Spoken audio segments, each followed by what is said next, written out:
Funding for DNews has been provided by the Cal and Lucille Rudman Institute for Entertainment Industry Studies.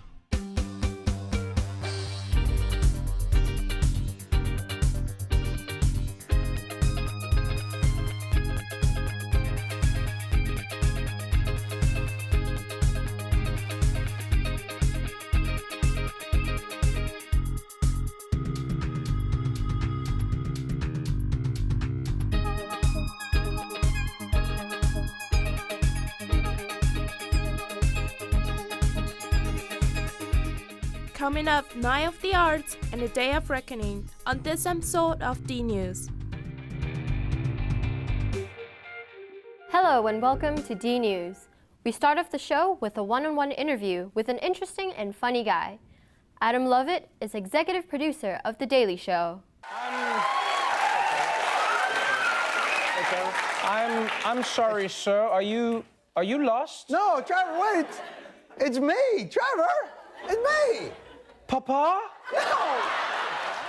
So before you got your start before The Daily Show Right. and stand-up. Yes. Did I have more hair? Probably. So tell us about that. How do you get into that? How did I get into stand-up? I just started doing stand-up by, you just do it. That's where I'm at lately, where I have completely irrational anger all the time.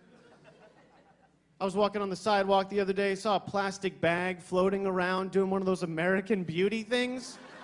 I honestly just stood there and rolled my eyes at the bag. Really? 12 years after the movie came out. I was in college and I saw a flyer for a stand-up show, and I'd never done it before, but it was something I thought about. So I just was like, I'm going to write down these things that I find funny and invite all my friends and hope that it goes well. And I was incredibly nervous, but it was pretty fun. And then you just keep doing it and doing it. So how do you get from there to The Daily Show? I did an internship at The Daily Show. So that's 2002. When were you born? 93. All right, that doesn't make me feel so terrible. Yeah, I interned in this department called studio production, which was where a lot of the media was coming through, and it just so happened that part of the show specifically was expanding at that time. So when I graduated, they were hiring people. So I sort of got my first PA job in that department. For someone who started an internship and ended up as executive producer, right? Tell us about that road. It was easy. You give the host cocaine on a daily basis, and then they'll be like, we should promote this guy. No, I mean, the road is...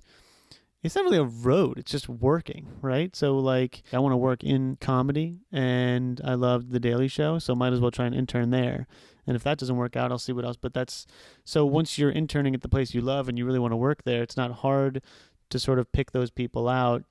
Almost everyone that is at The Daily Show now and has been for a long time loves the stuff we do and loves being there. And so we all work hard to make a great show. And so that's why people move up. And the people that aren't as passionate about it leave, not because they're disgruntled, just because they're like, oh, I kind of want to do something else now. There's a lot of people at the show that have been there for a very long time because they all bust their ass. So tell us about working with Jon Stewart.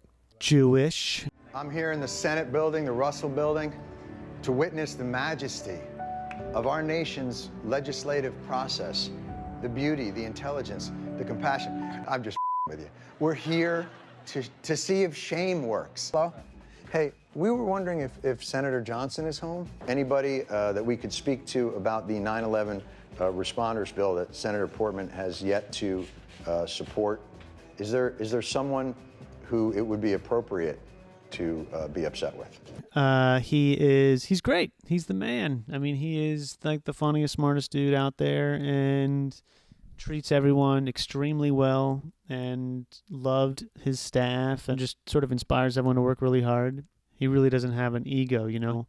He just wants to put on a great show at 6 o'clock, and we would hit these deadlines every day, whether it's scripts or graphics, and always tweaking and making a little bit better and just trying to, like, whatever we can do to put up the best material at the end of the day was the goal. So how have things gone with the transition to Trevor Noah? He's great. I mean, he's finding his own thing. I can't imagine what it's like to fill those shoes. And he has taken it in stride. I'm so happy that you got this because it's the hardest seat to fill. I thought Regis was hard. That's nothing. Your job is hard. You're up. Not saying it's nothing, but this I think would be harder. You are up in the morning and you have to act like you're happy about it. That's not easy. That is not, oh, wake up happy. Oh, I see what you did there. I see what you did there. He's, like, I'm sure The Daily Show will look very different in a bunch of years when it's so much more his show. Right now, he's still in that stage of trying to figure out, how do I make this thing mine? And how do we on staff help him do that? So that's the goal right now, but I think he's doing a great job. So to write for a TV personality, everything you create ends up being attributed, by most people probably, to somebody else. Right. So you can be as racist as you want. Well, there was never a problem like, it's not like someone was craving to have me, it's not like there was an audience there for me, like, oh, if I don't write for John, I can go perform for this 1,000 people across the street, Some people are cut out for it and some people aren't. I like writing for someone. It's fun. And I also do stand-up, so I get to write for myself, so I get to sort of do the best of both worlds. But when someone like a John Oliver or a Rob Riggle or an Al Madrigal comes along and you get to, like, feed them jokes and see them just crush it, like, it's super fun. Like, I'm not in the back going, like, why not me? I'm going, oh, that was hilarious. The Philadelphia Inquirer should hire David. Give this man a job, for God's sakes. For DNews, this is David Klein. In a swirl of controversy surrounding comedian Bill Cosby, Drexel and other universities have decided to revoke his honorary degree. We took an unofficial poll on campus. Was the decision fair or foul? Hi, I'm Alex Legrand. The Bill Cosby scandal has been one of the most controversial stories this year. He's been accused of drugging and sexually assaulting nearly 50 women. He's been ostracized and blacklisted by the community without even being charged with a crime. And now, Drexel University has revoked Cosby's honorary degree from 1992, citing his actions go against the values of the university. I'm here on campus to see what people have to say. How do you feel about Drexel revoking Bill Cosby's honorary degree from 1992? Well, honestly, I didn't know about it until just now, but in light of recent events, I don't think it's necessarily inappropriate for them to revoke it. I mean, obviously, things have come out. It's like one of the worst things that you can do. I mean, he didn't like rape the girls, but he basically did. And I think the number of women, it wasn't just like a mistake. It was like in his mind that he wanted to do this repeatedly. So I don't think that should be socially accepted, even with his previous successes. I can understand it. Just about everybody's disassociated themselves from Bill Cosby, and rightfully so, because he led us to believe one thing and it turns out it was another. So I don't blame the university for disassociating themselves with him. The university refused to comment publicly about the Cosby degree, but in a written statement declared that universities are critical arenas in the movement to recognize and address sexual violence and misconduct as a societal problem. I like Bill Cosby, and he still has a special place in my heart. And even though his degree may be revoked, his honorary degree, I still think he's accomplished a lot of great things, and I don't think it negates any of that. There's a need in the court of justice for innocent until proven guilty, but I think it's hard to expect that from society as a whole, and I don't think that's really ever going to happen. Not all thoughts on Cosby are clear. Some see shades of gray. Has the Bill Cosby scandal affected the way you look at Bill Cosby in any way? Yes, it has, because it sucks that his reputation is kind of tarnished by all the things that he's done. Like, you really don't know people from what they show and how they really are on the inside. You could tell there's some mixed opinions about the decision, but that's all they really are. Bill Cosby still stands accused, with his legacy forever tarnished. For DUTV, I'm Alex Legrand. Drexel's recent Night of the Arts was a night to remember. The arts are really an important part of our university, and I am one of the strongest believers. This week, there were a cappella groups,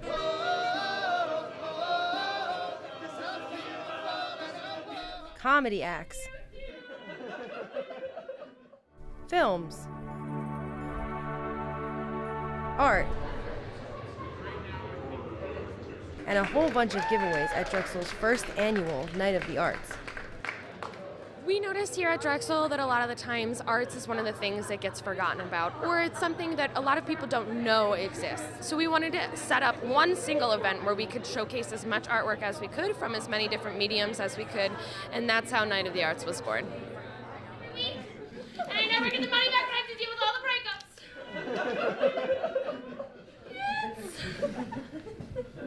breakups. One of the more popular showcases of the night were the student films being shown.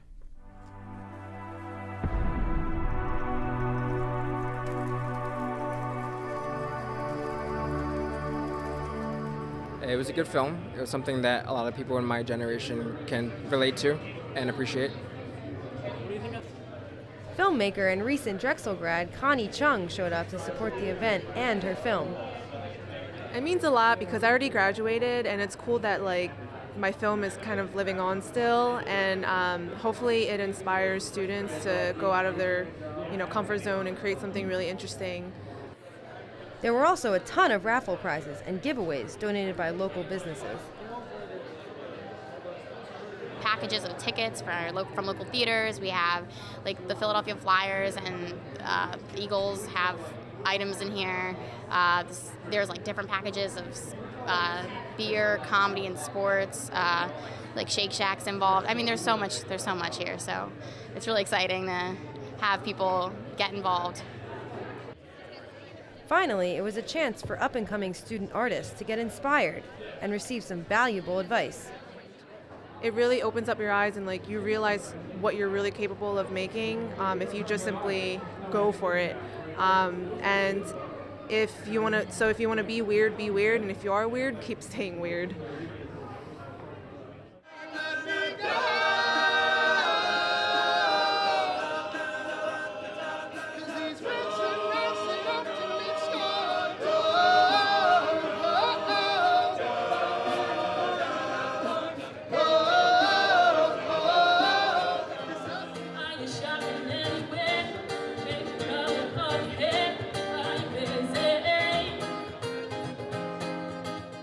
Night of the Arts was a great success for Drexel and the Westfall community.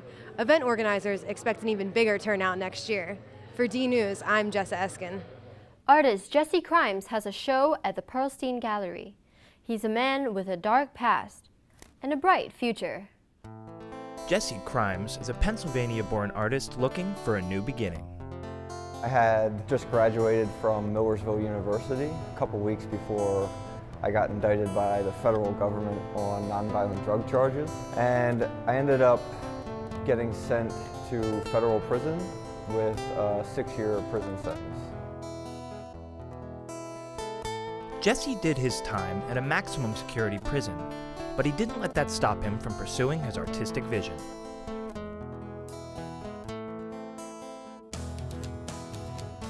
I hadn't seen anything that moved me in a long time. He has accomplished so much after this terrible experience, life-changing experience, and I felt like I wanted to help him.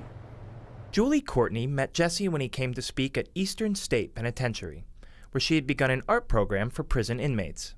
Through very serendipitous events, I was able to get him this show at Drexel. Crimes says his new exhibit, Deus Ex Machina, utilizes many of the techniques that he developed while in prison. So rather than collecting objects from prison and that kind of environment that I was housed in, now I'm kind of using the everyday materials that often go overlooked. I feel like that experience was so kind of intense that it really marked me in profound ways. All of the works that I create have that experience invested in them, regardless of whether I intentionally try to put that in the work or not. I do think that this is just the beginning for Jesse. I think people will be rewarded if they really pay attention. Deus Ex Machina is open through March 13th in the Pearlstein Gallery on the Drexel campus. For DNews, I'm John LaRussa. Students at Drexel's Food Lab are on a mission, and they're finding creative ways to get it done. On Fridays, from 9 a.m. until 1 p.m., Drexel's culinary students spend their time coming up with new recipes on the 6th floor of the Peck Problem Solving Center. I'm cooking scalloped potatoes. We made chicken curry and potato curry, Indian style. It's going to be a crab bisque, and then we're doing a gumbo also. Many of these recipes are for Drexel's Cook for Life program. We are the Drexel Food Lab. We have a lot of contracts outside of Drexel, real-world contracts. They come to us with their food problems, and we're here to solve them. I cook this also for the Food Lab project for Cook for Your Life. So we develop healthy project for the people who are cancer patient. For Cook for Life, it's for the cancer patients. We try to minimize the time needed, and with specific ingredients we made all this. So that's good for them.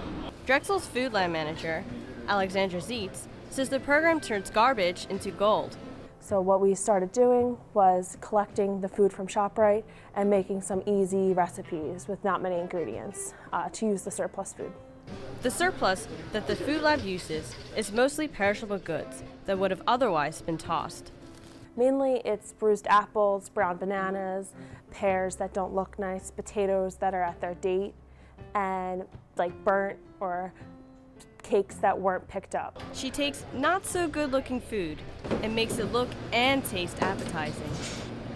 We collect all the food, we bring it back here and we go through it, pretty much cutting off anything that's moldy or brown, composting it, and we put that into our garden and then use whatever we can from it. So strawberry jam, cutting off the moldy part, just cooking it down, pureeing out the stems, and then you have a great jam with just some added sugar.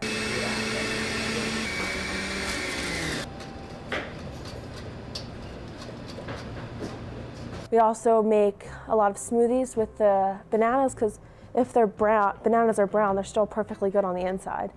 So we just peel them and then make a nice smoothie, which we can turn into ice cream, which is always a lot of fun.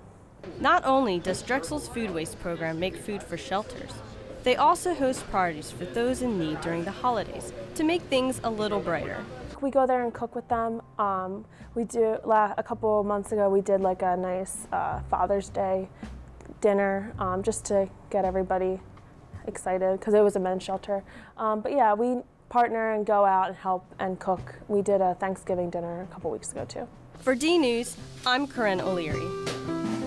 How would you like to invent something memorable and useful in only 24 hours? Check out this unique Drexel Marathon. I'm here at Drexel's Boson Research Center where students have been guzzling down energy drinks, absolutely refusing to fall asleep. And no, this is not a Nightmare on Elm Street convention. Students were assembled for Drexel's annual Dragon Hacks, an event described as a hackathon. And no, participants are not trying to break into Drexel's mainframe and erase their tuition fees. Basically what a hackathon is a team of people get together for 24 hours and they work together and they may not know each other before they come and they make something. So hackathon kind of has like a negative notation like the word hack, but it's really just making something under a deadline. Students essentially make new software or hardware devices from scratch, using items provided at the event or those that they bring on their own. So what we made is a inexpensive bartender.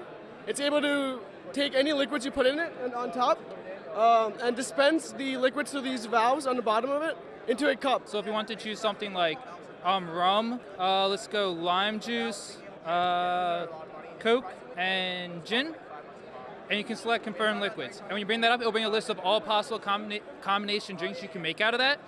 So you can click on the drink. Once you click on it, it'll bring up a little pop-up menu. It will show you exactly what's in it and how many ounces of it. Once you selected it, you can just hit the dispense button, and it'll dispense your drink for you right on the spot.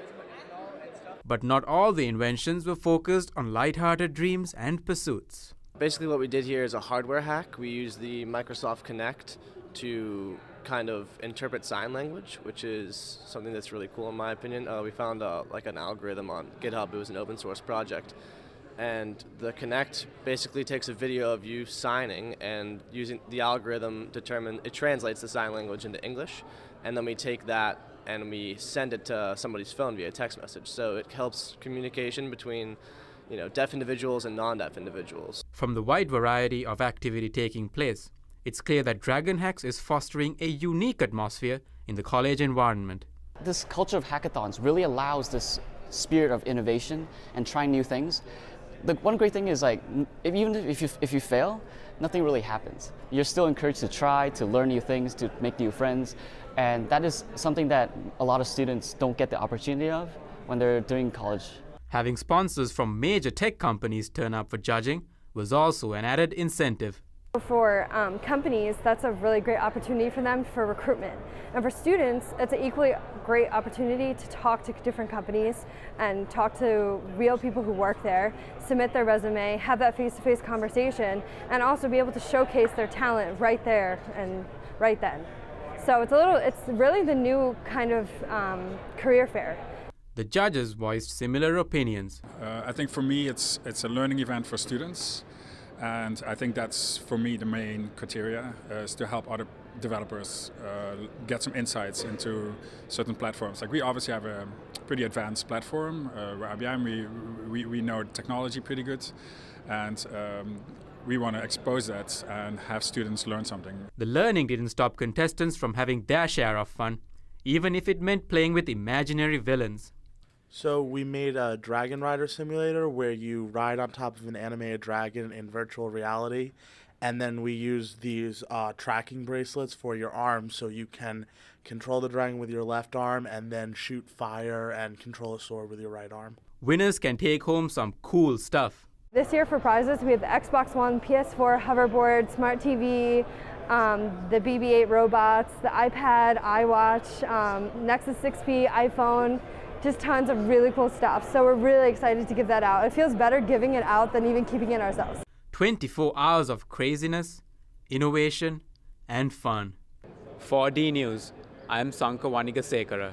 Think you know how to be successful in your own new business?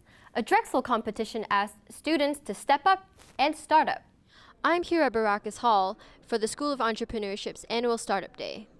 This year's theme is Doing Difficult Things, and the 9 finalists of Drexel's Baeta Institute Incubator Competition have quite the challenge in front of them, battling it out for free of charge in-kind services and $25,000 in cash prizes.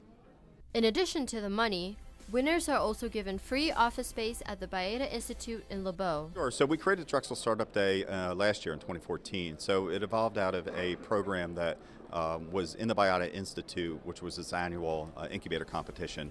So we've just expanded the day a little bit, expanded its footprint to include more students. We've added an Entrepreneur Expo feature, a quick pitch competition feature, and it's really about involving as many students as possible in entrepreneurship at Drexel. The quick pitch competition is open exclusively to Drexel students who have just 60 seconds to explain their business ideas to a panel of judges. The incubator competition allows any innovation-minded team to participate, as long as they're headed by a Drexel student or alumnus. It's really about giving every student at Drexel the opportunity to explore entrepreneurship, and that could be just showing up and learning what entrepreneurs do. It could be practicing in a short way, like a short pitch competition, an idea, or doing a full-blown business plan presentation and trying to win money. So we try to make entrepreneurship very accessible no matter what stage you are as an entrepreneur at Drexel.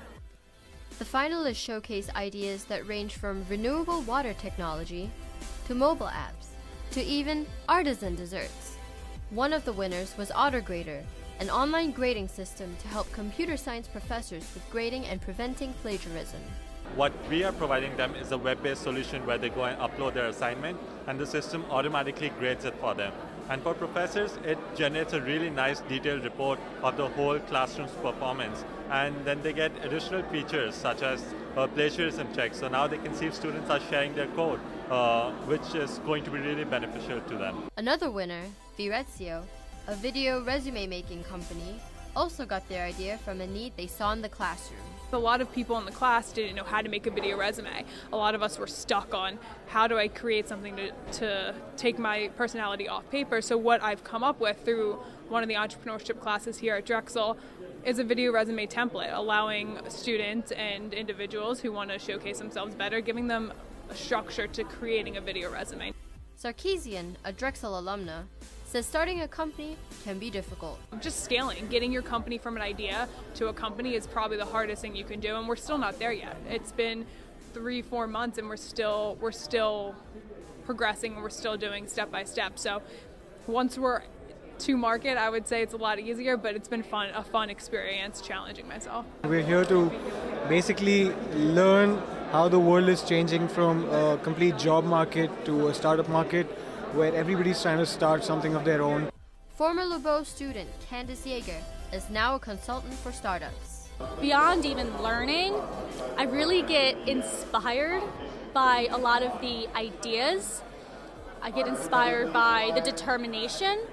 I get inspired by, you see some companies that realize something didn't work and they just so quickly and smoothly shift and then just keep going and keep going. So I guess by learning, I hope to learn more of that for myself and for my companies. For DNews, I'm Elizabeth Ma. A new green space is blooming near the Drexel campus, blooming in the dead of winter.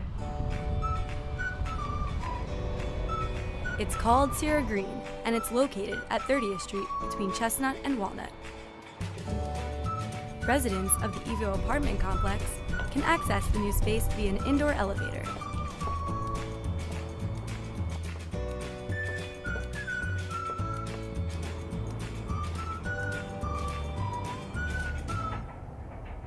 Sierra Green is the first elevated public park in Philadelphia.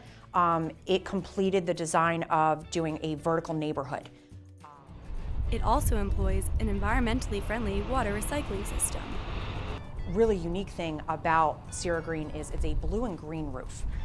Pretty much what that means is that the water travels under the pathways of Sierra Green.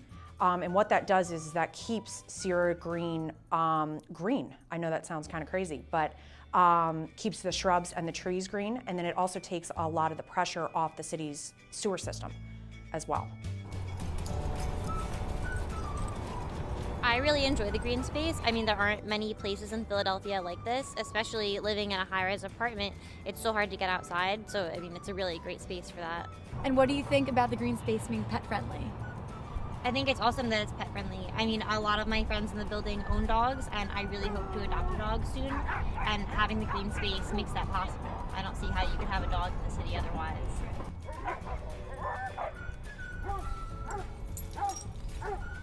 What we were looking to gain was Philadelphia has a ton of great public amenities. They have Philadelphia Museum of Art, they have Love Park, they have Penn's Landing. This adds an additional unique space that can be offered to the public. It also adds to the community aspect to University City as a whole.